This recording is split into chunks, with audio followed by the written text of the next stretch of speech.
ठीक है ना।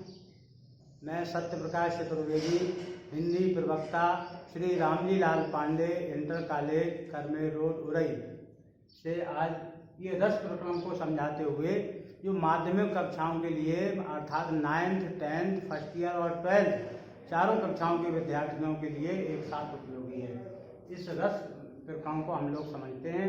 उसमें बहुत प्रचलित सूत्र ये है, विद्वानों ने, आचार्य विश्वनाथ ने साहित्य दर्पण नामक पुस्तक में, उनकी बड़ी प्रसिद्ध पुस्तक है, उसमें बहुत लंबे समय तक जब रसवादियों में और अलंकारवादियों में इस बात को लेकर के विवाद चला, एक पक्ष था जो आचार्य मम्मट, भट्टोल्लट, आचार्य विश्वनाथ जैसे महापुरुषों के समर्थन से वो पक्ष था जो कहते थे कि रस ही साहित्य की आत्मा है।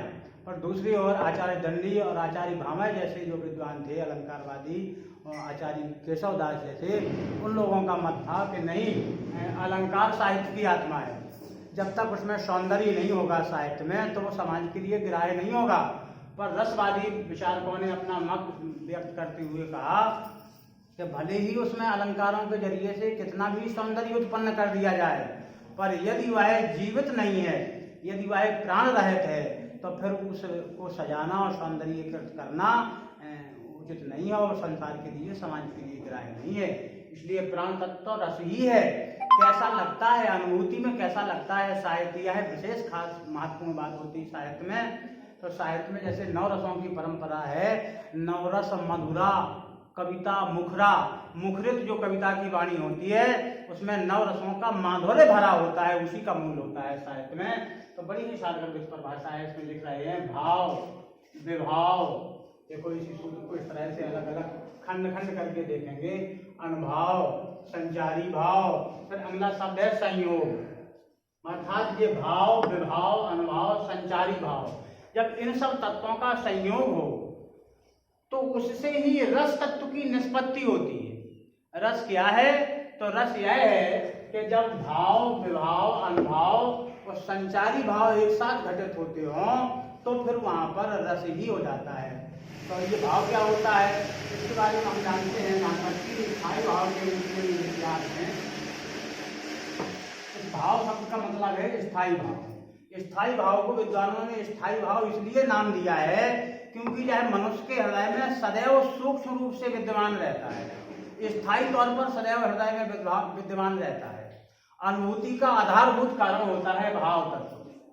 तो जैसे रौद्र रस है उसका स्थायी भाव क्रोध है, जैसे हास रस है उसका स्थायी भाव हास है, जैसे करुण रस है उसका स्थायी भाव शोक है। तो ऐसा नहीं है कि ये कहीं से आते हों रस, ये रस अपने स्थायी भाव के रूप में सूक्ष्म तरीके से सदैव हमारे हृदय में विद्यमान रहते हैं। पर जब जिस रस से संबंधित परिस्थितियां प्राप्त होती हैं हमें, वही हमारा स्थायी भाव पुष्ट होकर के रस रूप को ग्रहण कर लेता है। जैसे हंसने का भाव हमारे अंदर अभी भी विद्यमान है, पर चूंकि कक्षा पढ़ा रहे तो गंभीर गुण में बर्ताव कर रहे, पर कदाचित कोई ऐसी घटना घटित हो जाए जिससे हंसी का भाव जागृत हो जाए तो हमारा हास्य रस प्रकट हो जाएगा। ठीक वैसे ही क्रोध नामक स्थायी भाव जो रौद्र रस का स्थायी भाव है, तो वो क्रोध के रूप में हरदम हमारे हृदय में विद्यमान है, पर वो प्रकट तब होता है जब क्रोध को उद्दीप्त करने वाले, उसे जागृत करने वाले तत्व तो हमारे सामने उपस्थित हो जाएं। इसी प्रकार जैसे करुण रस, तो उसका स्थायी भाव शोक हमारे अंदर अभी भी विद्यमान है, पर जब ऐसी परिस्थितियां सामने आ जाएंगी तो वही शोक पुष्ट होकर के करुण रस रूप में दिखाई देने लगेगा और उस समय जातक रोता होगा, छाती पीटता होगा, उसकता होगा, हाथ पैर पटकता होगा, व्याकुलता, अधीरता व्यक्त करता हुआ दिखाई देगा। तब फिर हम कहेंगे कि यह करुण रस हो गया। तो इस प्रकार से हम देखते हैं, पहला तत्व है स्थायी भाव जो कि मनुष्य के हृदय में सदैव सूक्ष्म रूप से विद्यमान रहता है। दूसरा तत्व है विभाव। तो आलम्बन विभाव, इसके 2 भेद होते हैं, और उद्दीपन विभाव। इसका मतलब होता है आलम्बन विभाव, उद्दीपन विभाव। आलम्बन का मतलब होता है जिस व्यक्ति के अंदर उसका स्थायी भाव उन परिस्थितियों से प्रभावित होकर पुष्ट होकर रस रूप में बदल रहा है, उसे आलम्बन कहेंगे। और जिस घटना को देख करके यह रस बढ़ रहा है उसे उद्दीपन कहेंगे। जैसे करुण रस है, तो ऐसी कोई घटना जिसको देख करके हम दुखी हो गए, हमारे अंदर रोना का भाव बना, हम रोने लगे, तो हमारा रोना हम जो करुण रस का आश्रय है वो हमारे हृदय में घटित हो रहा है, तो हम आश्रय कहलाएंगे। पर जिसके कारण हम रो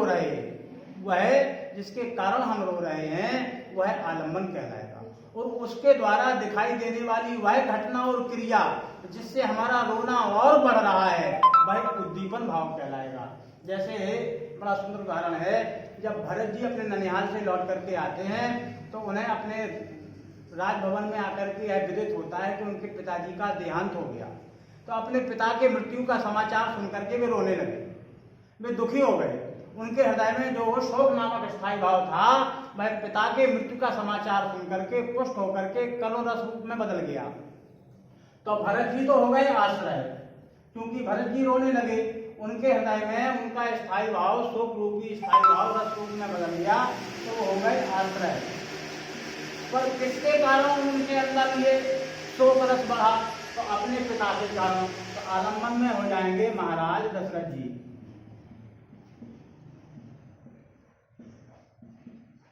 और इसके बाद दशरथ जी की क्या दशा है जिसे देख करके बार बार उनका रोना बढ़ता है, बार बार रोने का भाव बढ़ता है और शोक की लहर दौड़ती है। तो दशरथ जी का शरीर उस समय मरा हुआ शरीर तेल भरी हुई नौका में रखा गया है, ऐसा दिखाया गया है। तो दशरथ जी का तेल भरी नौका में रखा हुआ मृत शरीर देख करके उनके अंदर बार बार रोना बढ़ता है, तो यह हो गया उद्दीपन भाव, महाराज दशरथ जी का मृत शरीर।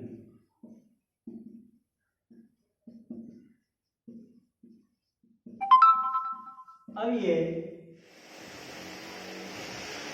स्थायी भाव, आलम्बन विभाव, उद्दीपन विभाव जो विभाव के अंतर्गत आ गए।